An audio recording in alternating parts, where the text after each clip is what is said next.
From prehistoric to present, my name is Ethan. This is Creature Guide Live Daily News. You can catch new episodes at Creature Guide Live throughout the day on Rumble and YouTube. Now, let's get into the news of the day, starting off with an article by Outdoors.com.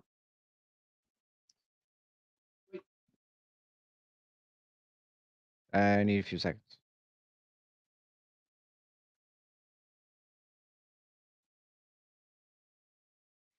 What do we have here? This looks like a relative of the raccoon. Arizona hiker stumbles across cute, rarely seen creature.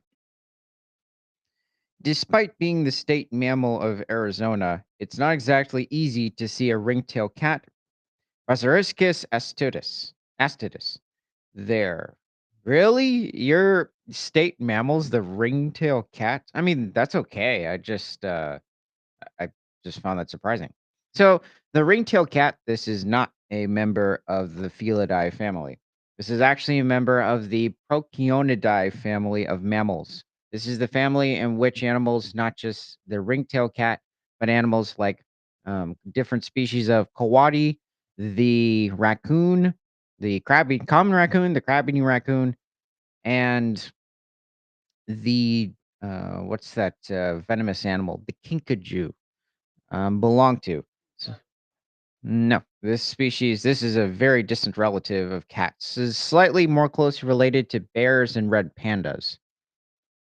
Um, the ringtail cat. So this animal you can find in different parts of the southwestern United States, as far north as an area slightly south of Portland, Oregon, and about as far east as certain parts of Louisiana and Oklahoma. You can find them all over Texas. So they thrive in a variety of different types of environments. So even certain warm, you're not going to find them in different places like Mississippi and Alabama. There are, I believe it's just too swampy in those regions, but you can find them as far south as southern Mexico, I believe the tip of Central America. These animals, they're quite small. They get to somewhere around 20, 25 inches in length and might reach somewhere around 3 pounds. They're quite insectivorous, so they're going to be feeding on a variety of different species of beetles, ants, butterflies, and they are the prey item occasionally for animals such as cougars and coyotes. And they're very arboreal, so they like to spend much of their time in different species of oaks. Here he seems to be, I think, in like some invasive species of tree, possibly in Arizona. Now, I think you can find them in certain areas just west of the Great Salt Lake over in Utah, and certain areas where there's stands of juniper or western cedar trees. But so, it can be quite omnivorous too, so they can feed on a variety of different species of fruit, especially during the fall, and they're quite nocturnal as well. That's because these adorable animals are not only nocturnal, but also quite shy. However, one Arizona hiker stumbled across an elusive ringtail cat and shared a video of it online. The Instagram community loved her footage, and many people note that they've never even heard of these animals before. Yeah, they're very elusive. I would say in many cases, much more elusive than animals such as bobcats or the southern lynx. Bobcats can show themselves quite often, especially on golf courses. They will be hunting the different species of squirrels, depending on where you are in different parts of the United States or even different parts of Mexico. This made my day, wrote Jacqueline Hurst in her Instagram post sharing the video. This is only the second time I've seen a ringtail cat. They are so beautiful. They're usually gone by surprise and don't like humans. Another thing to mention is that their tail is not designed to wrap around a branch and support their weight. If somebody were to do that to a ringtail, it'd probably break its tail. I'm assuming this one was hanging around and is unusually brave because it has found some food at the peak. What a way to start the day. I got so many videos and photos. He hung around for a while. Even though they're ring-tailed cats or sometimes miners' cats, these small mammals aren't cats at all, and they're related to raccoons and coatis. Though fairly common at Saguaro National Park, ringtails are secretive and rarely show themselves, writes the National Park Service. I'm not familiar with this national park. There's quite a few protected areas within the world that I'm familiar with, not just the United States and Canada, but um, wherever this is in Arizona, I'm unsure of. I'm going to guess probably I'm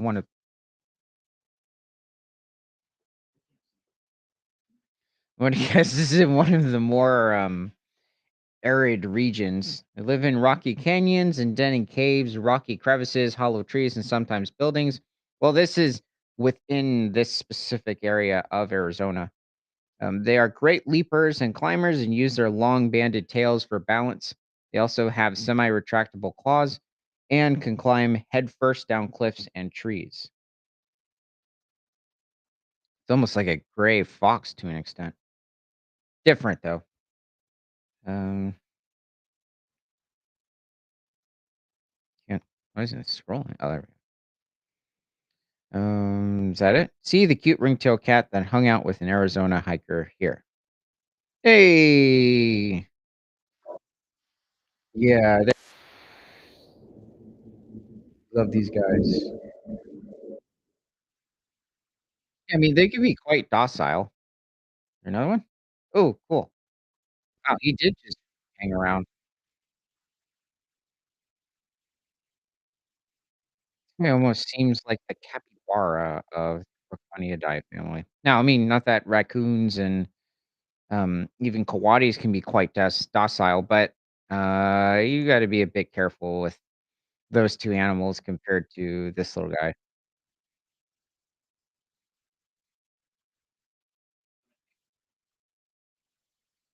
Yeah, but, um, I'd feel bad taking him away from his rocky habitat.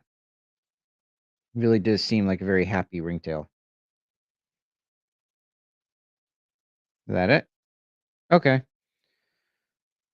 Well, let me know what your thoughts are on the ringtail cat in Arizona, and thank you for joining Creature Guide Live.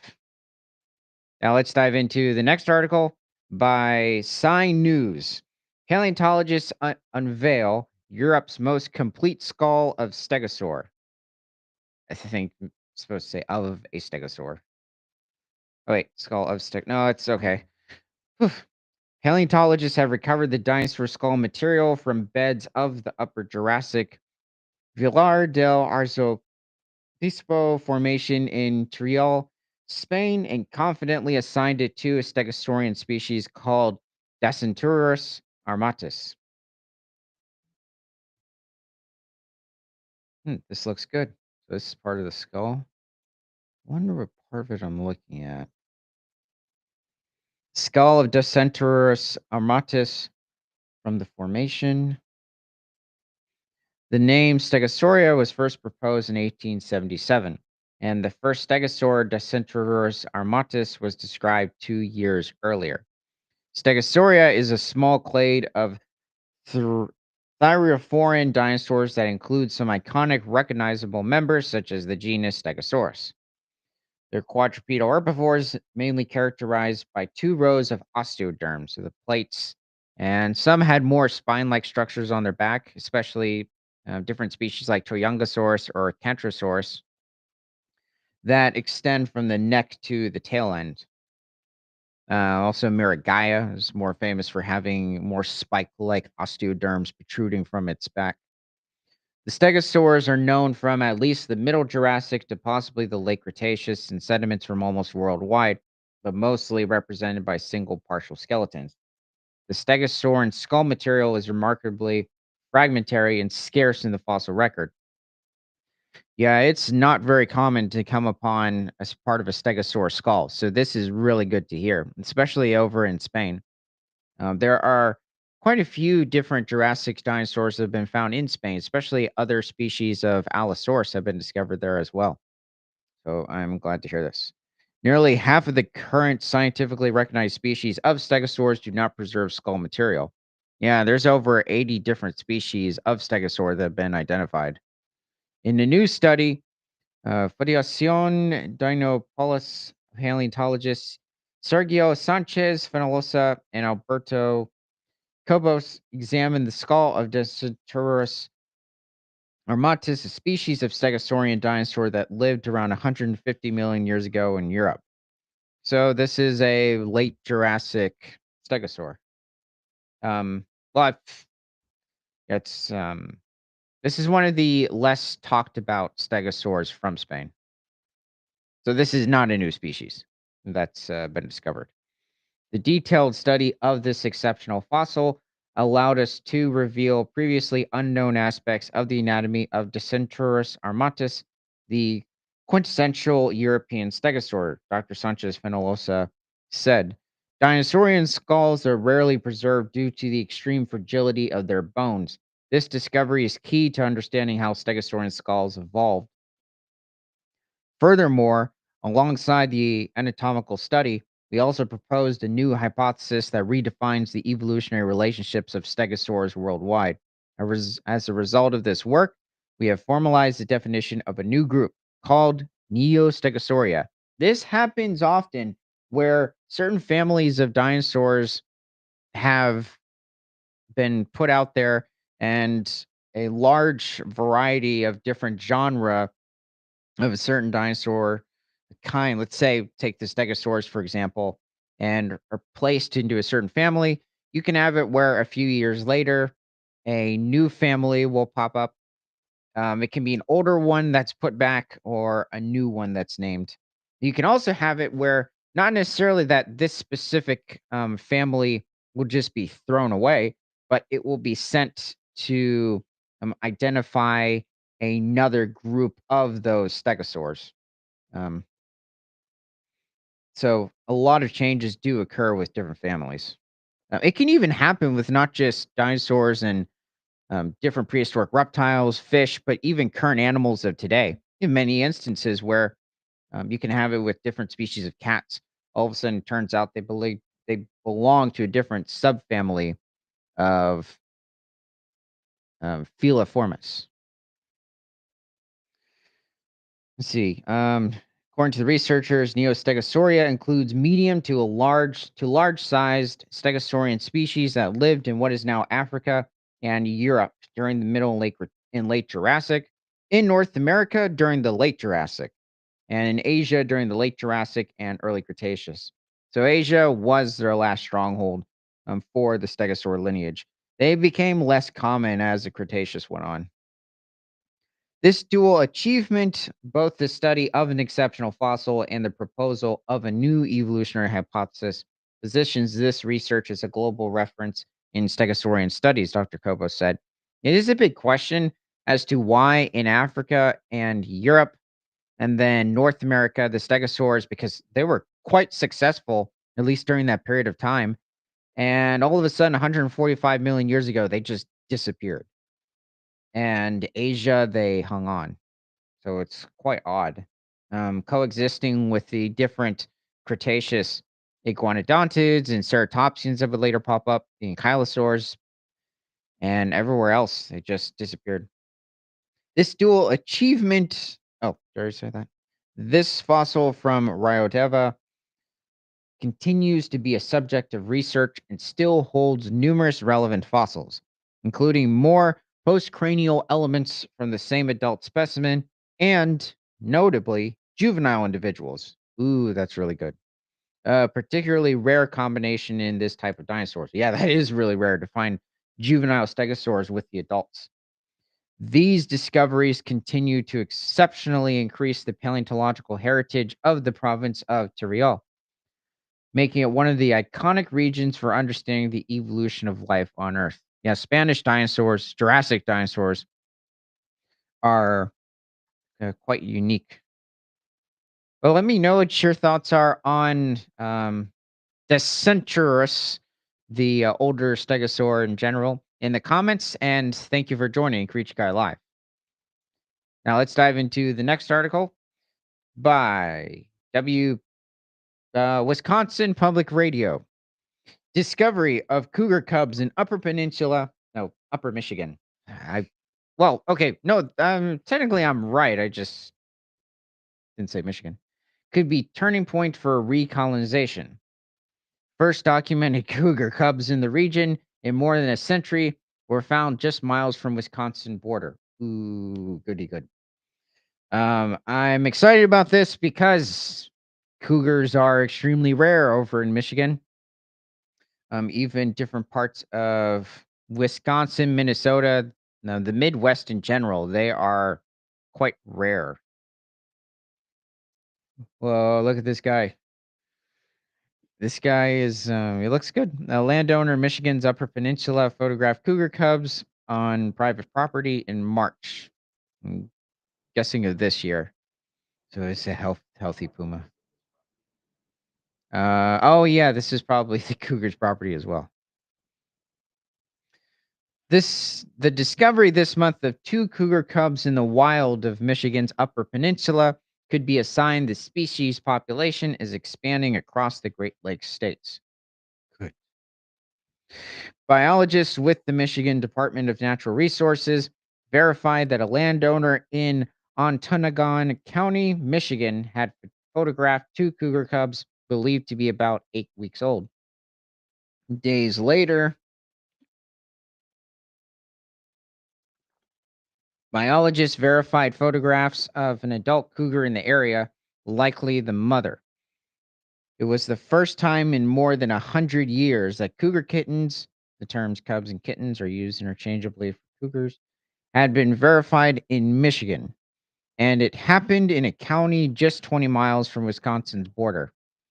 Um, also, these cougars are going to be in competition with quite a few other predators within the area. You have somewhere around 10,000 black bears over in the Upper Peninsula of Michigan, and then somewhere around um, 760 wolves, which is good. It means that their population's also increasing as well. Now, when it comes to their prey source, at least with animals such as moose, they're not very common over in Michigan. In the Upper Peninsula, there might be somewhere between 4 to 500 moose in the area.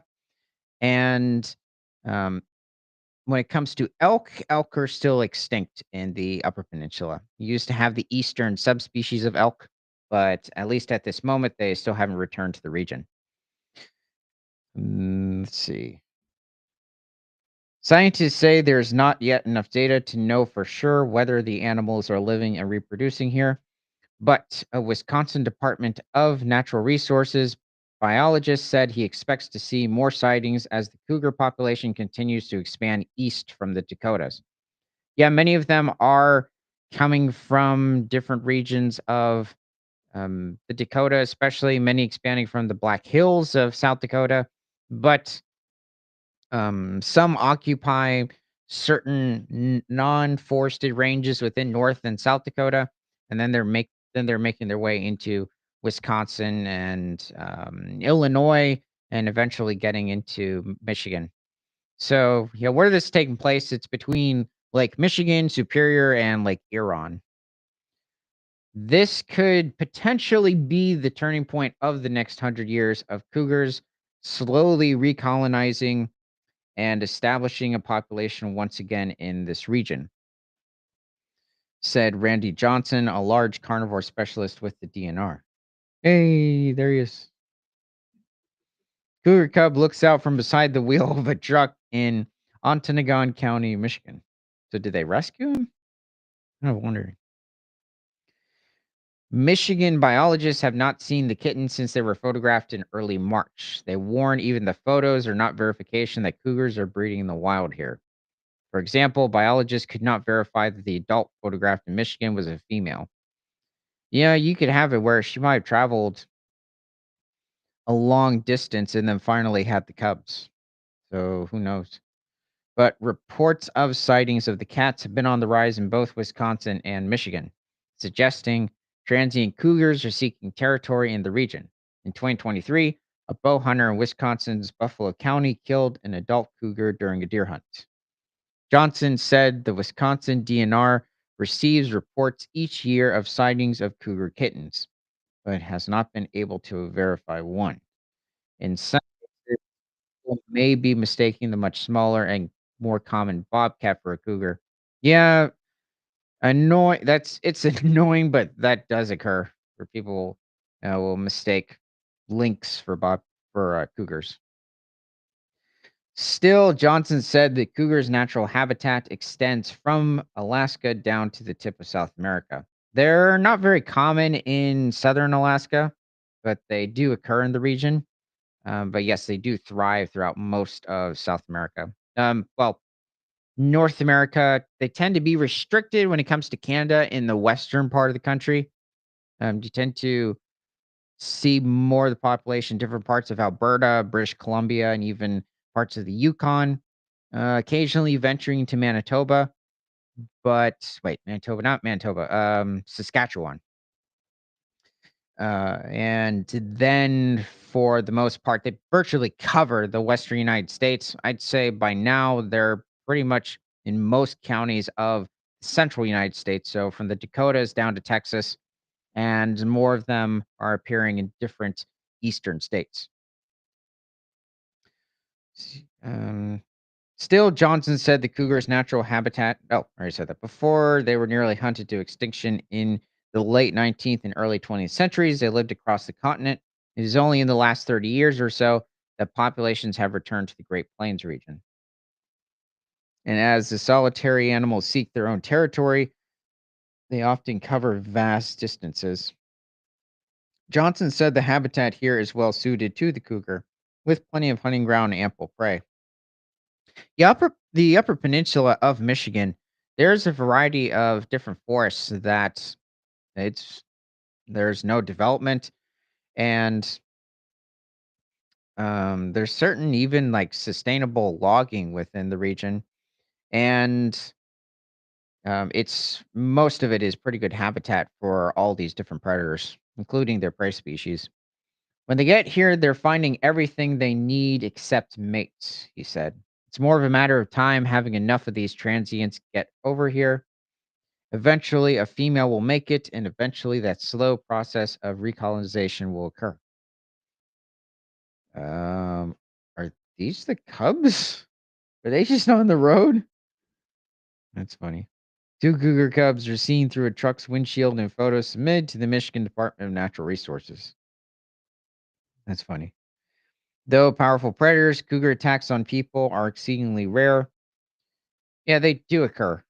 Um, if anybody's ever in cougar country, just know that they do have the ability to eat you. Johnson said they are typically content to hide and watch humans pass by. Brian Roll, a wildlife biologist with the Michigan DNR based in Marquette, said, like Johnson, he thought it was just a matter of time until cougar cubs showed up in a Great Lakes state. But he was surprised Michigan was the first to document them, since Minnesota and Wisconsin are both closer to the population source. And it's still too soon, he said, to jump to conclusions about the population. This is certainly a game changer if we document reproduction, Roll said. But doesn't it happen regularly? Is this a one off? Those are all those kinds of questions we just don't know. Well, let me know what your thoughts are on the cougar cubs and possibly the increasing cougar population within Michigan in the comments. And thank you for joining Creature Guide Live. Now let's dive into the next article by Sci News. Uh, uh, oh no. There we go. South American mastodons regularly consumed fruits, study suggests. Hmm. Most megafaunal herbivores in the Americas went extinct around 10,000 years ago, presumably disrupting the long distance seed dispersal of large, fleshy, fruited plant species. Proposed in 1982, the neotropical anachronism hypothesis suggests that large fruits evolved to attract now extinct megafauna. While this explains many key adaptations of megafaunal fruit plants, it lacks robust evidence. In new research Researchers from Chile, Spain, and Brazil discovered fossil evidence for frugivory in an extinct South American proboscidean called Nodiomastodon platensis. So, frugivory referring to an animal that primarily eats fruit, or fruit is an essential part of its diet, and the proboscidean relating to the species Mastodon, and found that the disappearance of this animal and its relatives increased the extinction risks for megafaunal fruit plants in regions across South America. So, discovery of extinct mammals that inhabited the surroundings of Lake Taguatagua, Chile. So, this is supposed to represent Chile 40,000 years ago. And you have the Neomastodon as well as different extinct species of South American horse, distinct species of deer, and canids within the region. It is interesting that they're not showing any bears or even cats within this region, but it could have been that they haven't found any this specific. Oh, a giant ground sloth. This might be Aramithyrium, or this might be either Aramithyrium or Megatherium. So these animals could reach over 5 to 6 tons, whereas the mastodons could reach somewhere around 8 to 9 tons. Mastodons also didn't reach the heights of mammoths. An 8-foot mastodon was a really tall mastodon. And they tend to also have much straighter tusks, and they were just overall more stocky than the mammoths. Also had a bit of a flatter head, whereas mammoths tend to have a bit of a dome, um, bit more similar to Asian elephants, but still much more broad. In 1982, biologist Daniel Hansen and paleontologist Paul Martin proposed a revolutionary idea. Many tropical plants develop large, sweet, and colorful fruits to attract large animals, such as mastodons, native horses, or giant ground sloths that would serve as seed dispersers. So Dr. Erwin Gonzalez Guarda, known as the neotropical anacrosms hypothesis, this theory remained unconfirmed for 40 years. Our study provides direct fossil evidence that confirms it. In the study, Dr. Gonzalez Guarda and co authors analyzed 96 fossil teeth of the South American Pleistocene mastodon, Nodiomastodon platensis. The fossils were collected over a span of more than 1,500 kilometers from Los Vilos to Chiloé Island in southern Chile. Nearly half of the specimens came from the emblematic site of Lake Taguatagua, an ancient lake basin rich in Pleistocene fauna, or South American Ice Age fauna. And it didn't really snow in this region. Most people tend to associate the Pleistocene or the Ice Age as the whole Earth was covered in snow. That's far from the truth. Oh, fauna also refers to the abundance of animals within the region. And then flora refers to the plant species. Fauna, birds can also fall into birds, reptiles, amphibians, mammals. The fish, insects, they all fall into fauna. Um, let's see. Located in the present day O'Higgins region. Yeah, you had also a variety of different parts of Africa, Australia at this point, even parts of North America. They didn't receive much snow. Some of them not snow almost at all, and you still had a variety of much larger mammals within those regions, even bears and horses in regions that you would find them today. You had extremely large marsupials over in Australia, and it would have been similar here with the climate in some instances to certain regions, certain ecosystems of today would have been quite humid. It would just have certain different species of plants that would um, fuel these larger herbivores. To understand the lifestyle of Nodiomastodon platensis, we employed various techniques: isotopic analysis, microscopic dentalware studies, and fossil calculus analysis. The author said, we found starch residues in plant tissues typical of fleshy fruits, such as those of the Chilean palm, Juve chilensis, added Professor Florent Rivals. Wow, this is pretty neat. So I'm guessing they're finding this. Yeah, they're finding this on the teeth of Nodiomastodon. This directly confirms that these animals frequently consumed fruit and played a role in forest regeneration. The Chilean palm. So that means that the Chilean palm, which still, uh, s- I'm just wondering if they found specifically starch residues of like the present day Chilean palm, which there are certain species of tree today that would have been around back in the Pleistocene. This Okay, through stable isotope analysis, we were able to reconstruct the animal's environment and diet with great precision. Dr. Ivan Ramirez Pedrosa said the data point to a forested ecosystem rich in fruit resources where mastodons traveled long distances and dispersed seeds along the way. The ecological function remains unreplaced. Dental chemistry gives us a direct window into the past, said Dr. Carlos Tornero. By combining different lines of evidence, we've been able to robustly confirm their frugivory and the key role they play in these ecosystems. This is interesting to hear considering most often you just tend to hear different mastodon species feeding on a variety of different species of leaves. This confirmation of fruit is very interesting to hear. The researchers also applied a machine learning model to compare the current conservation status of megafauna dependent plants across different South American regions.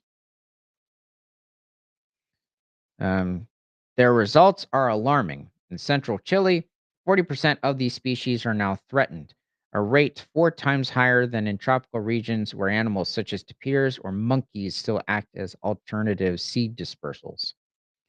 Where that ecological relationship between plants and animals has been entirely severed, the consequences remain visible even thousands of years later. This is Dr. Andrea Loaiza. Severed. Species like the Gomortiga, the Chilean palm, and the monkey puzzle tree now survive in small, fragmented populations with low genetic diversity. Huh. I didn't know that these species of tree were experiencing low genetic diversity. That's concerning. They are living remnants of an extinct interaction. Well, besides the poor modern trees. Let me know what your thoughts are on the frugivorous mastodon, specifically neomastodon.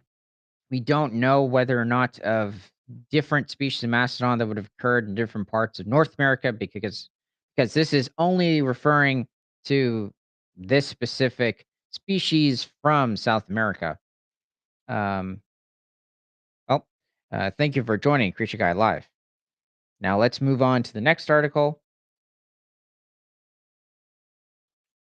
by Manga Bay.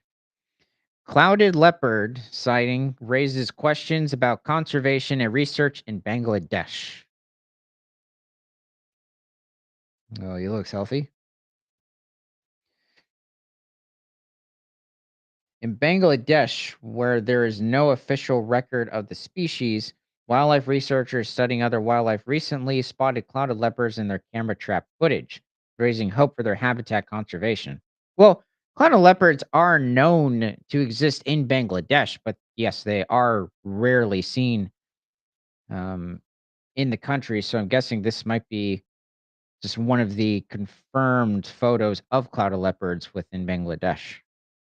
Oh, clouded leopards are also not closely related to animals such as even the African leopard, but I mean they are related to Panthera. However, they belong to the genus Neophilus, and there are two different species of clouded leopard. There's the Sunda clouded leopard, which you can find in different parts of Malaysia, and then there's the mainland clouded leopard, which you can find in a variety of different areas of Southeast Asia, but even ranging into much higher elevations, like in certain parts of northeastern India. and you can find them as high of elevation of as 12,000 feet. So not to the extent of the snow leopard, but they do range in not just areas of tropical rainforest, but even different, more semi-arid and like birch oak forested areas. So they are quite adaptable. They aren't very large. Clouded leopards range somewhere between 40 to 50 pounds, the males being larger than the females, and they're also very arboreal. So actually, they are the most arboreal cat, even more so than even African leopards. And meaning that they spend much of their time up in the trees when it, referring to the word arboreal.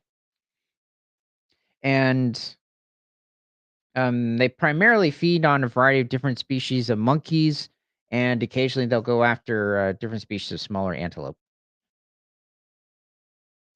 Bengal tigers, Asian elephants, Ganges river dolphins, langurs, hoolock gibbons, um, along with a few other endangered and vulnerable animal species, have been prominent in Bangladesh's wildlife conservation scenario for the last few decades. Now, new animals have grasped the attention of some wildlife researchers and conservationists, as camera traps and wildlife census revealed the presence of other species that have not been considered present in the country for a long time. The clouded leopard, Neophilus nebulosa, I believe that might be the Sunda clouded leopard species and not the mainland clouded leopard species. The specific species isn't coming to my mind, but um, oh, okay. It mentions is one of them, which researchers recently found in camera trap footages. These carnivores occur in some parts of South Asian and Southeast Asian countries, but have been fast losing their habitat. IUCN declared the species vulnerable globally in 2021. This this leopard's been it's not vulnerable, it's endangered. It's a really hard guess as to how many clouded leopards with both species there could be in the wild. Maybe as few as somewhere between 8 to 10,000.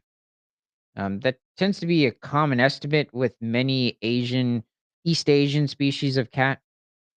There's a lot of poaching that occurs and habitat destruction. In 2023, I found one clouded leopard in a camera trap while working on a study about the ecology and conservation of bears and dholes.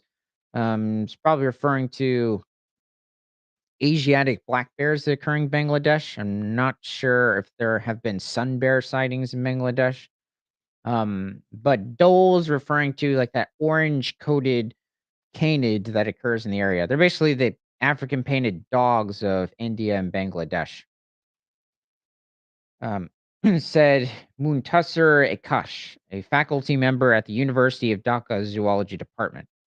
He said that although there is no official record of the species in Bangladesh, clouded leopards have been sporadically spotted in various parts of the country since 2006. Okay, so there just hasn't been any confirmed footage until recently. Akash, who specializes in studying carnivore species, has been collecting information on clouded leopard sightings in Bangladesh for the last 20 years. He said that in most cases, the specimens they recorded were captured by local people while collecting natural resources or by poachers caught by law enforcement authorities. Yeah, that's unfortunate when that happens. Um, the only confirmed instances of certain animals that are reclaiming a certain region tend to be ones that are already poached or eaten by another animal. According to his count, one clouded leopard was found in Hamalpur district in 2006, three in Rangamati district in 2009, two in Bandarban district in 2014 and 2015, one in Sengu Matamorai forest in 2018, two in the Kaptai National Park in 2021, and one in the Barkal area of Rangamati in 2022. The clouded leopard is among the 17 IUCN declared critically endangered animals in Bangladesh. Akash said the Sangu Matamurai forest range in the Chittagong hill tracts in southeastern Bangladesh seems to be the last safe habitat for the clouded leopard population here. The only observed specimen of clouded leopard in Bangladesh is now living at Dula Dula Hazara Safari Park in Cox's Bazar district. I'm not familiar with the many protected areas. Well, I say few protected areas within Bangladesh. So I'm guessing these are not in the mangrove swamp regions, which is at the very southern tip of the country. It's where you tend to find certain crocodiles and the mangrove tigers, which are notorious for attacking people in those regions. Prey is much harder to come by. Looking at the different species of deer that they primarily feed on within that region, and occasionally going after crocodiles. Tigers routinely attack people there, but clouded leopards tend to avoid people. And so I'm guessing this is much further north and also different higher elevations within Bangladesh. Towards the southern part of Bangladesh, it's quite flat. And then as you migrate further north, there's a lot of more thin mountainous regions. The only observed specimen of okay. The cat was captured from Rangamati in 2023 with the help of locals and law enforcers when it was seen roaming nearby. Rafkil Islam Chowdhury, an official Chittagong Forest Circle, told Bangabe. The clouded leopard is a unique wild cat that is considered to bridge the gap between big and small cats. It has big teeth but a petite body. The cat is known to prey on smaller animals like monkeys and rodents in the wild and has never been recorded attacking humans. Okay, so this might be a wildlife sanctuary um, that the this clouded leopard specifically is at, and the only observed specimen of clouded leopard in Bangladesh is now living at Dula Zara Safari Park in Cox's Bazar district. Is this wild one? Certain wildlife sanctuaries, their name can refer to a rescue center, and then some others, it really is a large area of natural habitat. It's just declared as a wildlife sanctuary. At the moment, I don't know what necessarily the difference is between like a national forest and a wildlife sanctuary. At least in some cases in different countries, it can mean different things. Well, okay. Past studies have researched and made observations of the conservation efforts on the two big cats in Bangladesh, the Bengal tiger, Panthera tigris tigris, and the Indian leopard, Panthera pardus fusca. There's an estimate of the tiger population in the country due to the official conservation efforts, but there is no official record of leopards and other wild cats, as those have yet to come under conservation effort or any extensive research. A 2017 study recorded Indian leopards in the hill forests of Cox's Bazar. During their survey between July 2012 and March 2014, the researchers made one direct observance of a leopard and recorded the pug marks in three different spots in Sheikh Shamal Inani National Park. The study also attributed anthropogenic factors like illegal encroachment of forest lands, excessive disturbance of forest for collecting timber and fuel wood, and wildlife poaching as the major threats diminishing the habitat's leopards. Based on the sporadic findings and other study analysis, Cash said he believes the wild cats, including the clouded leopard, are highly likely to exist in the forests of CHT, as the area has undisturbed forests that Bangladesh shares with the Tripura and Mizoram states of neighboring India. Clouded leopards are not easy to spot due to their nocturnal nature and habitat in dense hill forests. At the same time, when the locals do spot them, They kill them as they often fail to distinguish them from the other cats. Well, also, what I was saying earlier about the forest and wildlife sanctuaries, there are many countries that don't have, per se, like national forests. And more of like the term wildlife sanctuary tends to be much more common when concerning protected areas. They consider them similar to leopards or something harmful to humans, said Farid Hassan, former zoology professor at the University of Chittagong. Both zoologists think the species' sporadic sightings indicate a good sign of habitation in the CHT's wild.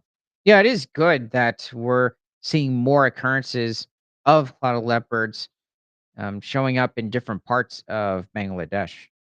And they said the government and other conservation agencies should invest in research to determine the cat's exact status so that official conservation strategies can be brought to place. Oh, that's not a clouded leopard. Oh, it's for another thing. Okay. Well, I'm glad that it looks like the clouded leopard might be increasing in population over in Bangladesh, at least in these couple of different protected areas.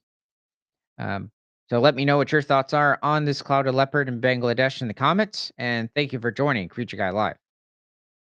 Now, let's dive into the next article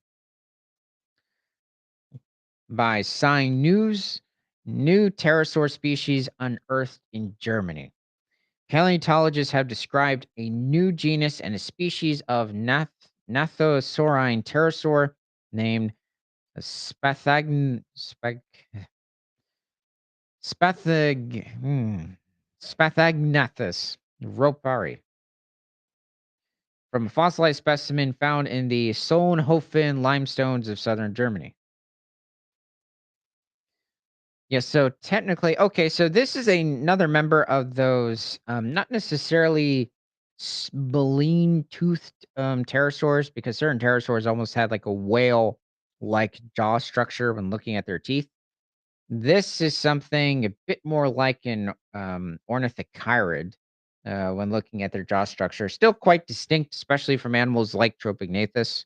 Tropignathus didn't have a flat sort of a bill ending. So that's an early Cretaceous South American pterosaur, specifically from Brazil that I'm referring to. But this is German Spathagnathus. Ropari inhabited the so-called Solnhofen archipelago during the late Jurassic epoch, approximately 150 million years ago.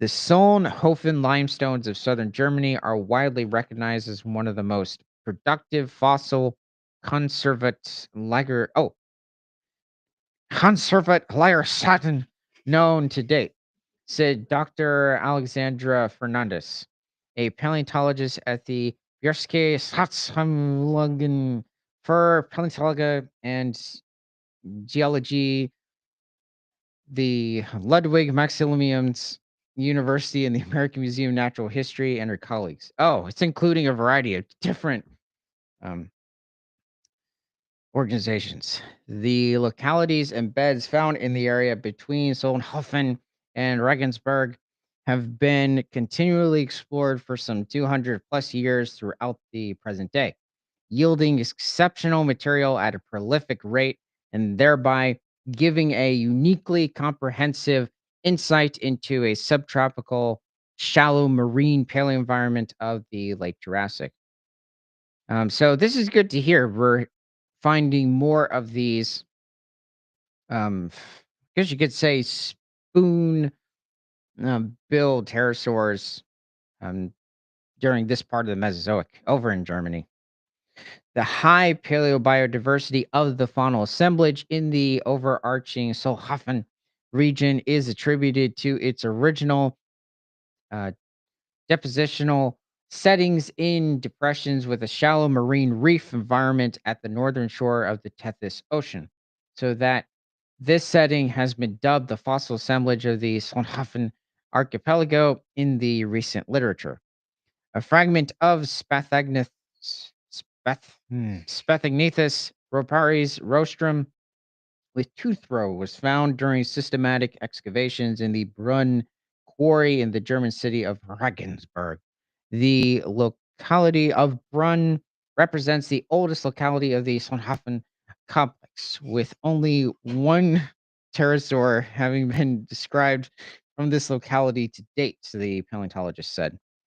According to their phylogenetic analysis, Spathognathus ripari belonged to the Gnathosaurinae, a small subgroup within the pterosaur family Tenochasmatidae. There we go. Okay, so he is part of specifically this, the Tenochasmidae, no, Tenochasmatidae lineage of pterosaurs, which technically also belongs to the the larger lineage of pteranodontids of the pterosaurs. So this is not something like the larger Asdarchids would have belonged to. But they also haven't evolved yet at this point. The new flying reptile was also the sister species of the Tenochasmatid pterosaur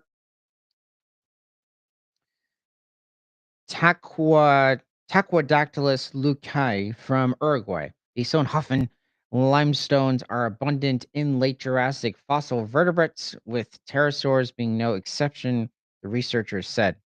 Within the recognized plenitude of the pterosaurs within this assemblage, although Tenochasmatid remains are relatively abundant, Gnathosaurans are scarce. Yeah, they're not very abundant in this region. Spath Spathognathus ripari represents the oldest occurrence of a gnathosaurine and contributes to the paleoenvironmental stratigraphic range for the Gnathosaurinae within the overall fossil assemblage of the Solnhofen archipelago. So this is good to hear that this is we found an even earlier species of Gnathosaurine pterosaur within this part of Germany, also within the world itself.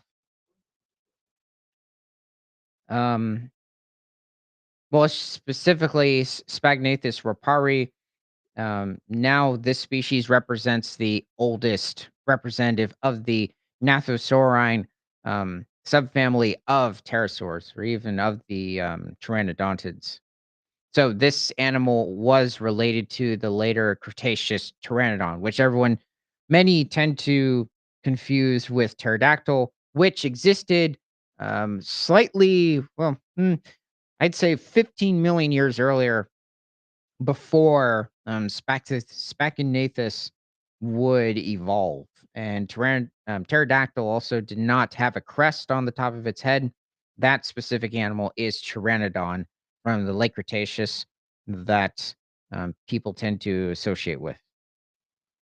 So Petrie from the Land Before Time is a small Pteranodon.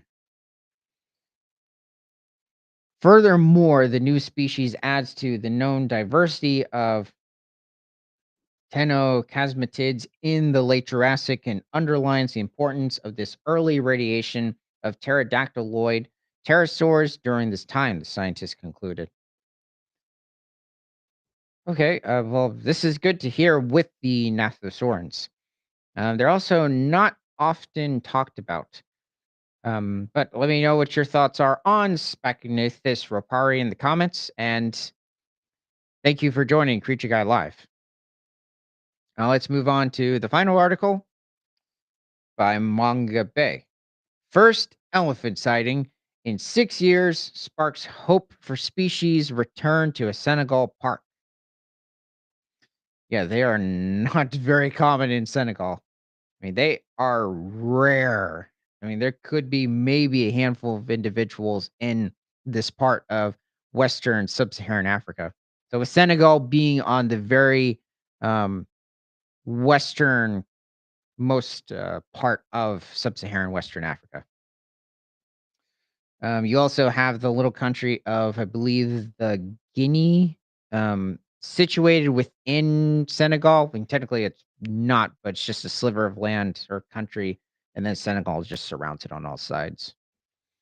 A camera trap has captured video of an elephant for the first time in 6 years in Senegal's Nayakulu Koba National Park. Nayakulu Koba National Park is situated within southeastern Senegal. So it also does have just a variety of species here, but definitely lions also do show up. It's one of the only areas within Senegal with lions. Lions in Senegal are also quite rare. There may be 20 to 40 individuals in nearby, where was it? I believe Guinea, they're extinct.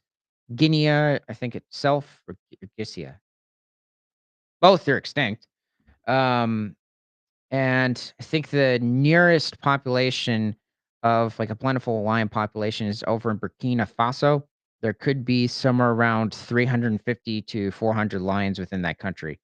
Also, Burkina Faso has the largest elephant population as well. Could be between somewhere around 5 to 6,000 elephants.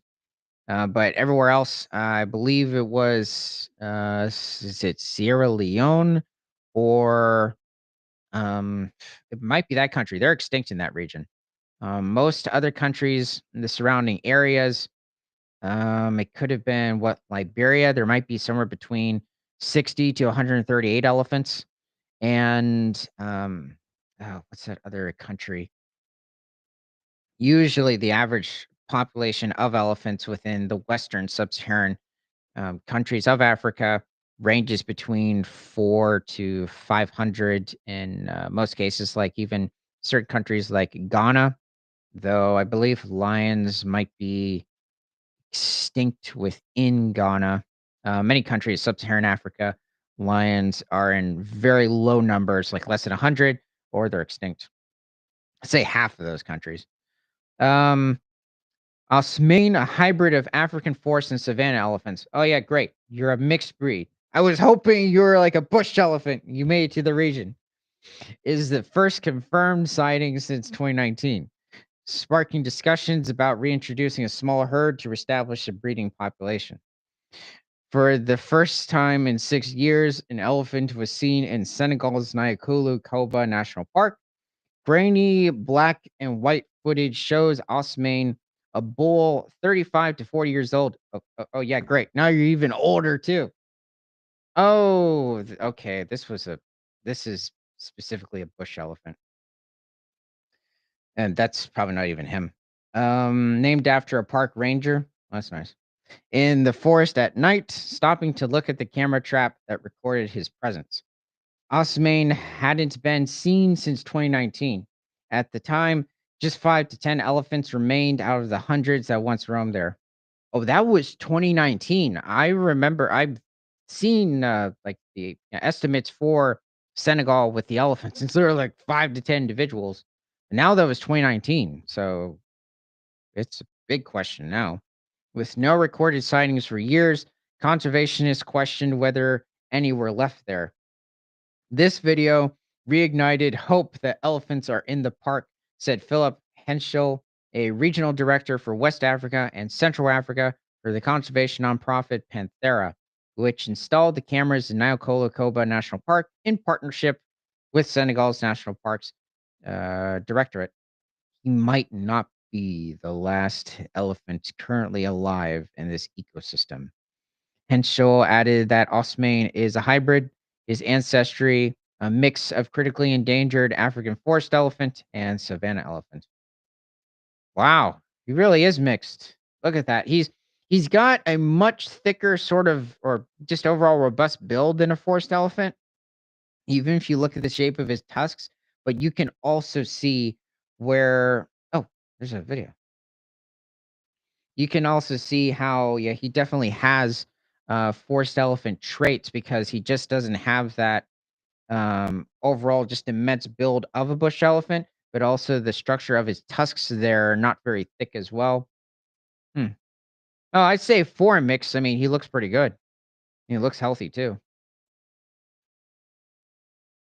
But at the end of the day, when it comes to specifically the elephants in Senegal, despite him being a hybrid, it is just good to see at least this healthy bull roaming through the area. Um, Elephants' demise across the region and the continents. Okay, I don't want to read this. Okay.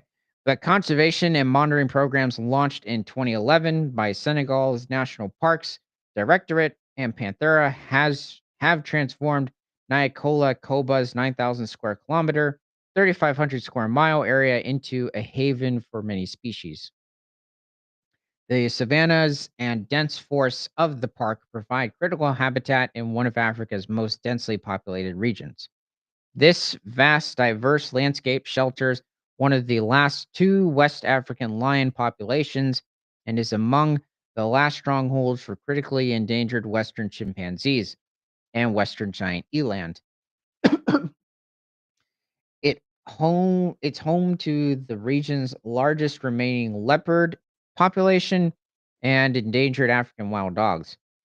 In 2024, Panthera's cameras captured an endangered giant pangolin. Good. For the first time in a quarter century. Osman's appearance has revived hope that elephants might again call this park home and has sparked discussions about the possibility of translocating a small herd to create a breeding population here. Yeah, this Nyakola Koba National Park is definitely a haven for pretty much all of the native species within this part of Western Africa. Let's see. Osman's which is why this observation of this individual was so important, Henschel said. It shows us to really never give up hope on these extremely rare species. Panthera's investment of more than $6 million, combined with focused anti poaching efforts by forest rangers, has begun to show success. The park was removed from the World Heritage in Danger list in 2024, and conservationists can't wait to see what the future holds. I didn't know there was a World Heritage in Danger list. There's so many lists these days. Oh, I guess I'll check out more of them. Watch this space, Central said. We're still searching. Within a year or two, we have more good news. Okay. Well, it's good to hear that we've got at least a little bit of footage of a healthy older bull elephant roaming through the area. Hopefully, he can find certain bush elephants in the region and breed with them. But still, at the moment, they're quite rare.